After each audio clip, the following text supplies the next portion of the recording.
Scott Norwood. Talk about that kick, the emotions, and it's still one of the most played kicks in Super Bowl history. Well, definitely, I can't say it all falls down on Scott. Some people say it was the greatest Super Bowl ever played. I like to think that because I feel like I've been a part of some very special games. I think Frank Wright and that connection, the greatest comeback in the history of the game. But going back to the Super Bowl, we had a very special team there. I think for so long, Buffalo was an organization and team that did not win. And I think that the ownership and Ralph Wilson, and I think, we got a special story there because I think his daughter was actively in recruiting, and I was one of the players myself and Jeff Wright that she ended up recruiting. But I think for so long they were at the bottom, they were always fighting and fighting. Then all of a sudden you put some great talent together, some guys that wanted to win, some personalities. We were able to put personalities and differences and so forth aside. It was tough. I mean, I can remember vividly, just like I'm talking to you right now, all of us locking hands and holding hands. And that's kind of not like the macho thing that you do because, we're supposed to be tough, we're supposed to be brutes, but at the same time, realizing the passion for the game and loving the game, loving the competition. And I can remember just standing here, just watching him kicking. And actually, I thought it was good. It was just a little bit off to the side. But I guess it really doesn't matter what I thought, you know what I mean? Because at the end of the day, it was just a little bit wide right. And, guys said, okay, we didn't win this one, but I tell you what, we've got the blueprint. We have the mold right now set in place, and we're just going to go back to basic. We'll keep hammering it out, taking one game at a time, and so forth like that. All right, more to come with Carlton Bailey. This is Sports Night at Nobles. Sports Night at Nobles is brought to you by DW Design Custom Clothiers, embracing one's individuality. And also by Inbo Furniture, Scandinavian and contemporary designs. Welcome to Stressless, the recliner that lets you create your own personal comfort zone. With a smooth reclining glide system that eases your body into the perfect position for total relaxation. Plus full lumbar support and a headrest that adjusts automatically. Stressless. Relax your body, free your mind. Come, experience Stressless at Inbo Furniture in Cornelius. If you enjoy looking sharp at the office or on those special occasions, be sure to visit DW Designs Custom Clothiers. We offer the finest designs and fabrics for custom tailored apparel for men and women. Stylish ready-made designs are also available for men. We also carry a complete line of accessories including neckwear, cufflinks, handbags, jewelry, and men's shoes. Make DW Designs your first stop when looking for apparel that will define your personal style statement. At the corner of 5th Street and Tryon on the 2nd floor of the historic Ivies building. Tonight's Hot Seat is brought to you by Inbo Furniture, Scandinavian and contemporary designs. Welcome back to Sports Night at Nobles. I'm Bill Rosinski, and our special guest tonight, former Carolina Panther linebacker Carlton Bailey. Carlton, how do you like these chairs we're sitting in? I love these chairs. I'm hoping that the owner of the company have a chance to donate them to some of the sponsors that have a chance to come on here. Very comfortable, very comfortable. And, of course, these chairs provided by Inbo Furniture, Scandinavian and contemporary designs located in Cornelius, North Carolina. Well, let's talk about some things of interest to Panther fans, and that was that '96 season. You arrive in '95, the Panthers play 7-9, expansion team. All of a sudden, you got Sam Mills, and you guys are playing great defense. The offense kind of chugged along, and then all of a sudden in '96, you come back to camp. Did you have any idea that this team was going to be able to make the run they did? Well, I think when you look back to those years, it was extremely special. We knew going into '96 that we had some special guys on that team. I think it was all the male bonding once again. It was those 2-hour bus rides down to Clemson and like 5 hours to get back here to Charlotte. And if that doesn't allow you to bond with different guys, I don't know what would. But I tell you what, guys took care of business. I think that we had a very veteran football team. You had guys that came in from all over the place, but understood the mechanics, understood that defense wins championships. And so you mentioned that season, '95. Well, if you remember back then, Bill, we were like 0-6.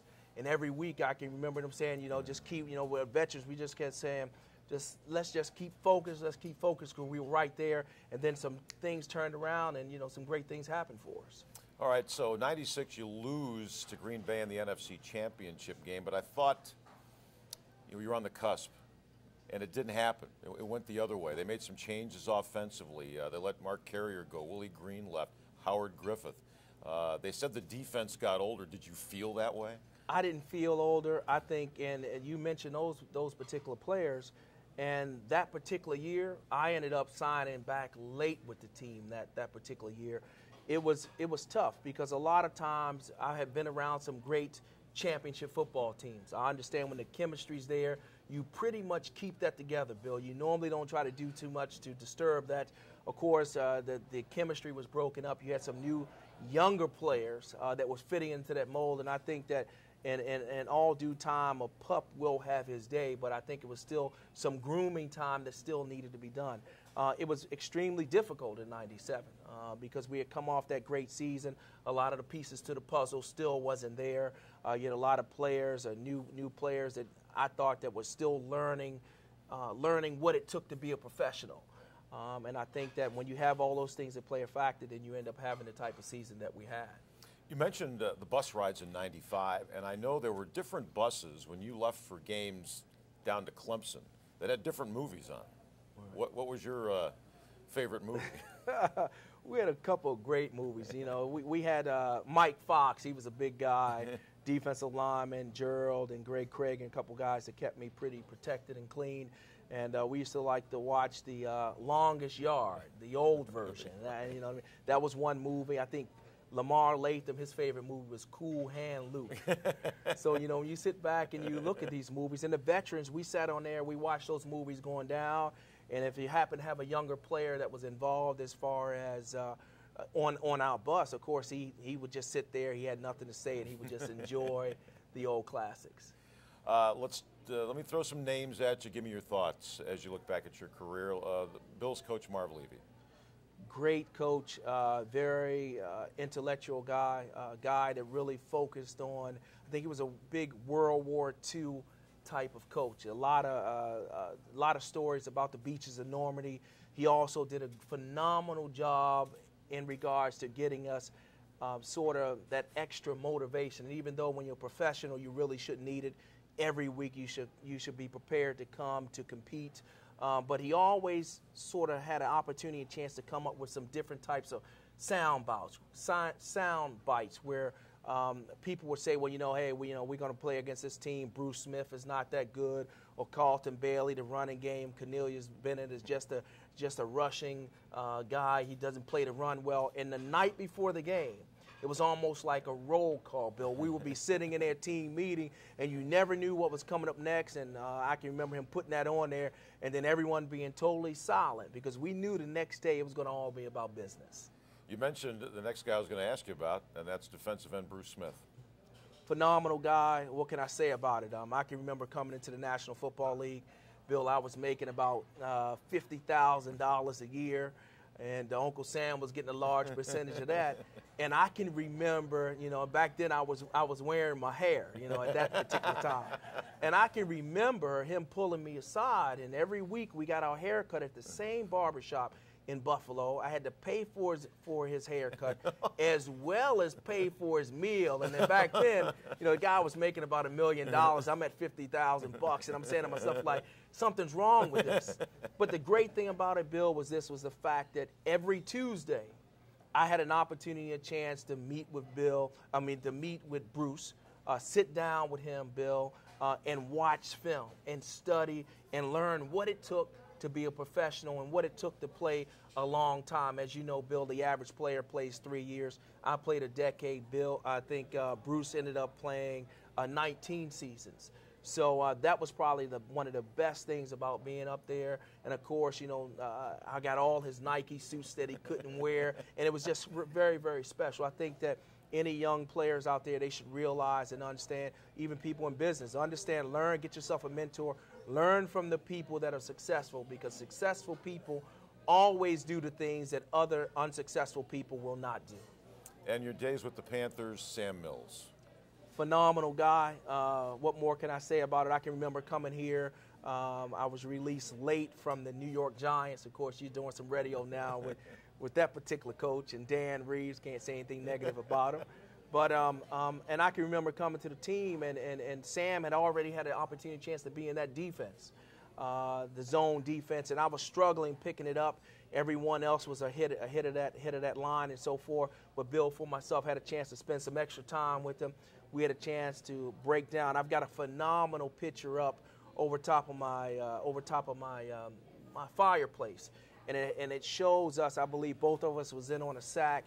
In the motion, our arms were open like that, and basically they called us the grumpy old men. And a lot of love there. You know, a great man passing, but I know that he's with God right now, and he's at peace. And it's just a tough emotional loss. Finally, do you follow the game now? I follow the game. Yes, I do. It's kind of difficult, I think, when you've been doing something for so long. You know, when you're very passionate about it, and I say that word with a lot of conviction. When you're very passionate about something, when the weather changes, I can smell it, and that's really deep, you know what I mean? Because my mind is saying, it's about time for you to suit it up, but my body is saying, oh, no, it's not time for you to suit it up. You've been retired now, but I love the game. I love to have a chance and opportunity to watch the players out there. I love watching this organization, the Panthers organization, watching the players, watching them compete, knowing that I was a part of something special before they were winning, before this organization had any type of history in winning. Myself, Sand Mills, Kevin Green, Lamar Latham, the list goes on, had a chance to forge that, had a chance to build that. We had a chance to set something special in motion, and it's great now to watch these players that come behind us to sort of follow in our footsteps and even do extremely well. Carlton Bailey, always a pleasure. Thank you, my friend, for stopping by. Thanks, Bill. Carlton Bailey, our guest tonight. We're back again next week with another edition of Sports Night at Nobles. Sports Night at Nobles is brought to you by Inbo Furniture, Scandinavian and Contemporary Designs. DW Design, Custom Clothiers, embracing one's individuality. Nobles Restaurant, Treasured Events of Charlotte. And also by Ansel Brown. Guests on Sports Night at Nobles receive Godiva chocolates from Godiva Chocolatiers, South Park Mall in Charlotte.